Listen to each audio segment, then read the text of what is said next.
Bonsoir à toutes et à tous, bienvenue dans un tout nouvel épisode des Sartois du Web avec cette première table ronde 2023. On fera le tour de Marvel au cinéma et en série. 15 ans de films, ça commence avec Iron Man, en passant par Avengers, Shang-Chi ou encore Black Panther. On parlera des films, des séries, des tops, des flops et sur le futur de la licence, dont Ant-Man Quantumania qui sortira en France le 15 février 2023.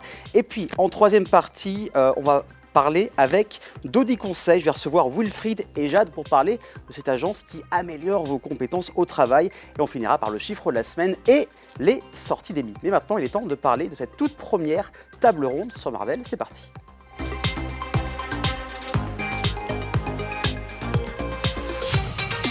Ça va faire 15 ans qu'ils envahissent le cinéma, les super-héros. Ça a commencé avec Iron Man et ça va continuer avec Ant-Man 3. Pour en parler, j'ai 3 personnes avec moi en plateau. Charles, Victor, Sarah, comment ça va ?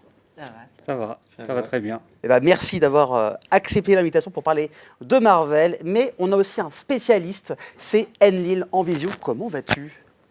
Ouais, ça va très bien. Merci de m'accueillir sur le plateau.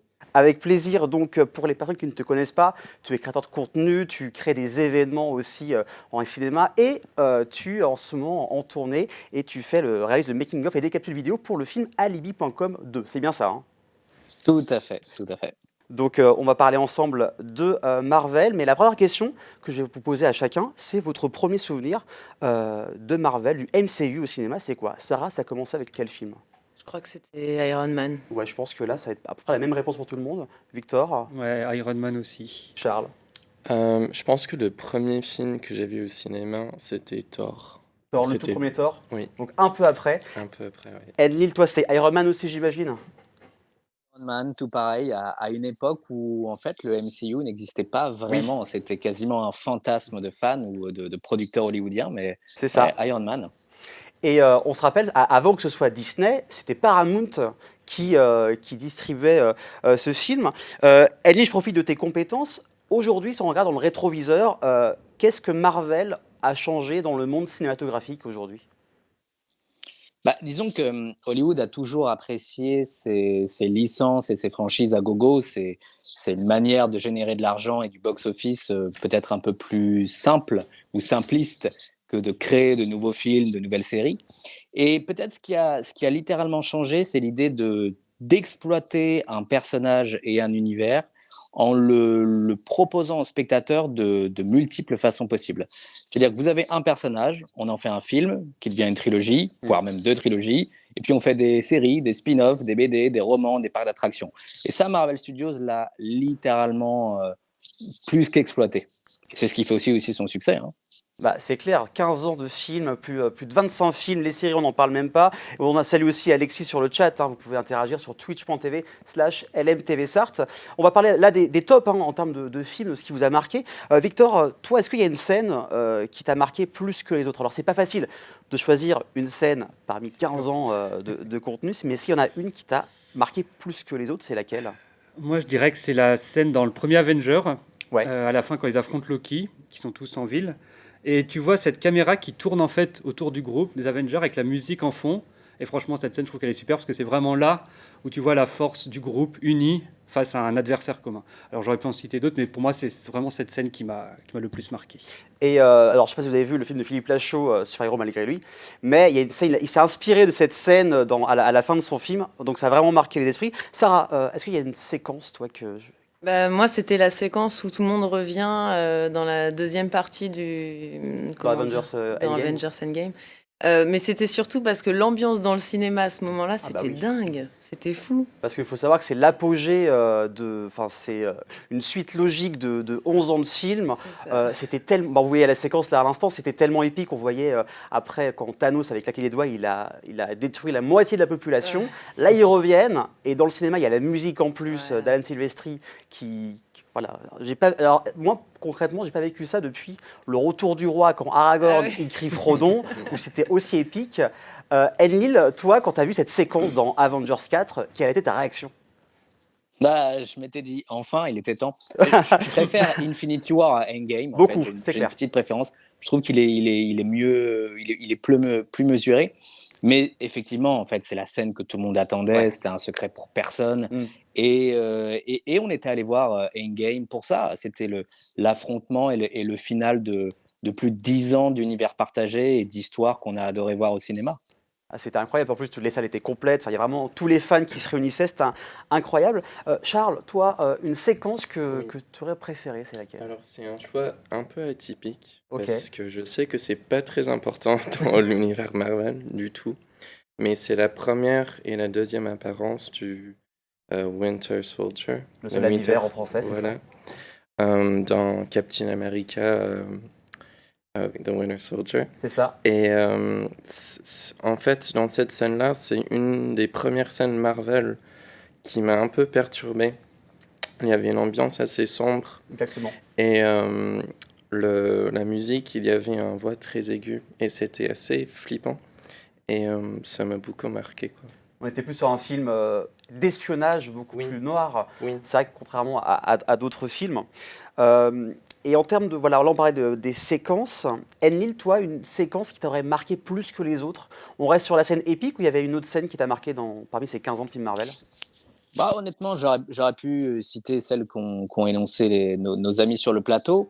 Peut-être, encore une fois, une scène de Endgame, le combat entre Captain America et Thanos, Ouais. lorsque Captain America a le Mjolnir entre les mains.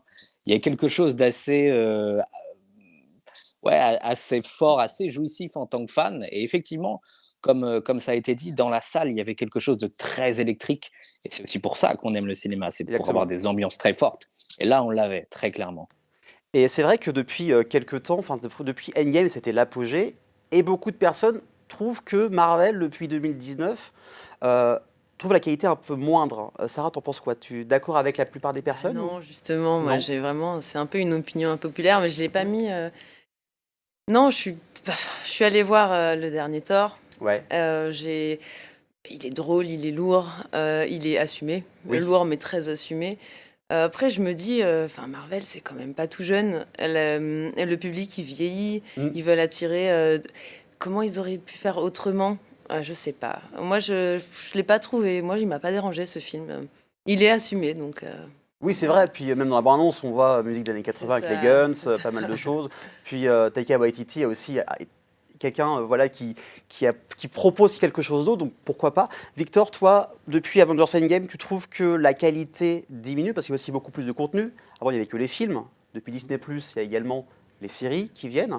Toi, tu trouves que Marvel évolue comment depuis 4 ans? C'est compliqué déjà de passer après Endgame, hein, c'est Oui, sûr. Moi, c'est- je me suis dit, après ça, c'était l'apogée.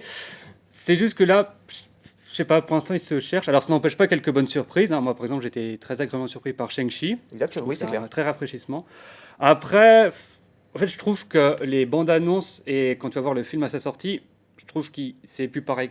Enfin, moi, j'ai vu la bande annonce du dernier Spider-Man, Oui. de Doctor Strange, et quand je voyais la bande annonce, je faisais, oh, ça a l'air génial. Et quand je suis allé voir au cinéma, j'étais, ouais, bon. Est-ce que c'est pas trop d'attente? Maintenant, on se dit Marvel Studios, est-ce qu'on n'attend pas trop un film aujourd'hui? Ouais, je pense. Ouais. En fait, à chaque fois, je me dis, oui, ça va être génial, surtout que maintenant, avec le multivers, il y a plein de possibilités. Oui, c'est infini. Hein. Et c'est infini. Et voilà, peut-être que moi, personnellement, j'en attends trop, je mets à barre trop, et du coup, bah, Charles, toi, tu es d'accord avec l'ensemble des personnes ici? Oui. Ouais.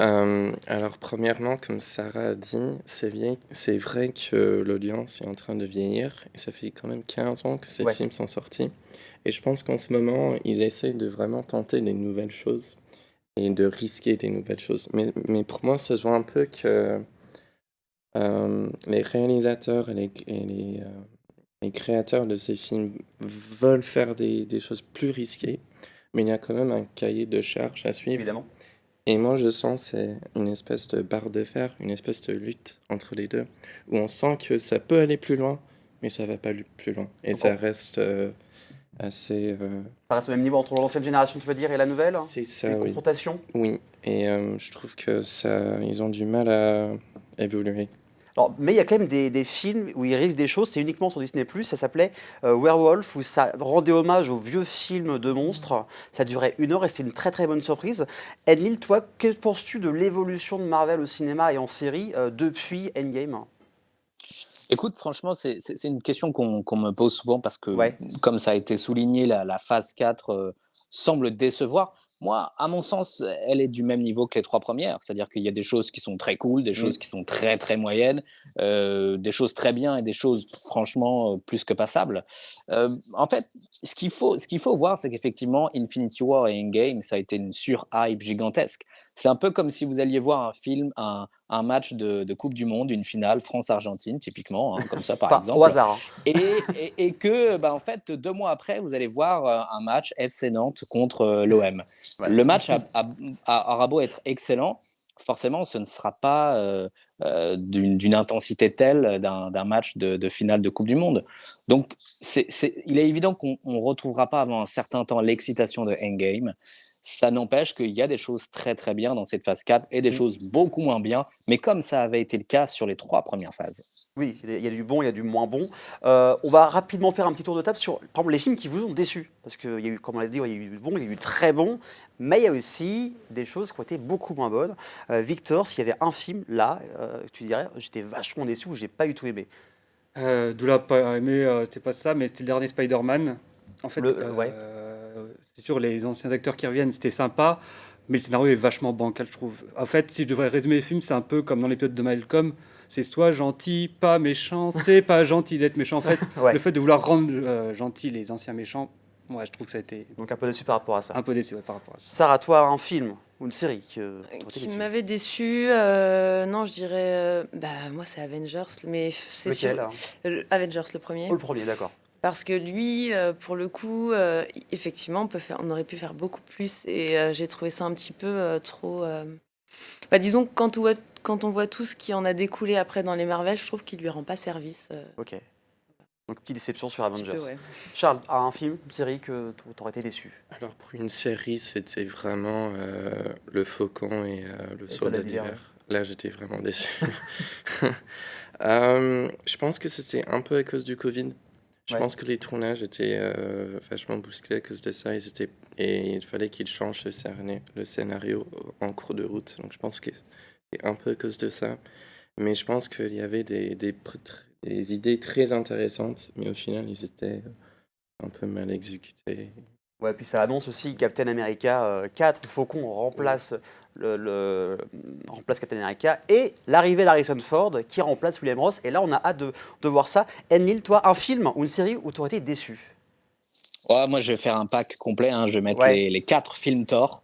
Ok. Je ne supporte pas en fait cette vision de Thor version MCU qui est soit complètement stupide où Oui. on a affaire à un dieu qui est vraiment bébête, soit quelque chose qui est très vide et je trouve ça très frustrant parce que c'est sûrement le personnage de Marvel Comics qui a le plus de potentiel au cinéma. On peut faire 1000 choses sur Thor. Tout à l'heure, tu parlais du Seigneur des Anneaux. On pouvait avoir un équivalent à la sauce Marvel et malheureusement, ça ne s'est pas fait et je pense que ça ne se fera jamais en fait. Et c'est bien dommage, parce que là, tu viens de nous hyper quelque chose, ça aurait été vraiment sympa.